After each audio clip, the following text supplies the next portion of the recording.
È capitato a tutte. Ci dicono qualcosa e noi non abbiamo le parole per rispondere per le rime. Poi continuiamo a pensarci e magari dopo qualche giorno ci viene in mente, mentre ci facciamo la doccia, la risposta perfetta. Ah, se solo avessi detto questa cosa qua, se solo avessi risposto in questo modo, però ormai sono passati 2 giorni e non si può tornare indietro. A me succede ogni tanto, così come succede a tutti.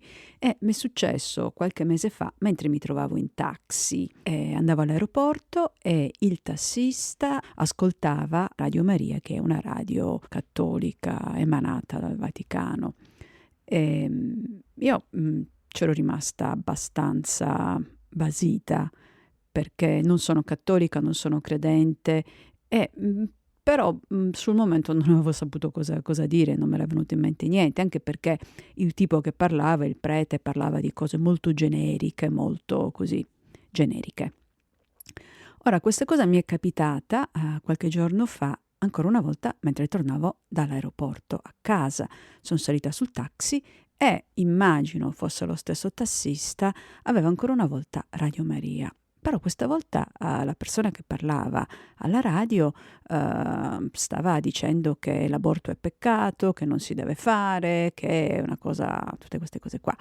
La cosa mi ha toccato personalmente perché io sono convinta del fatto che il diritto all'aborto sia intoccabile e che spetti alle donne decidere del proprio corpo. Ed ero lì nel sedere di dietro che fremevo, non sapevo cosa fare, mi ricordavo ancora, sì, questo è il tassista che...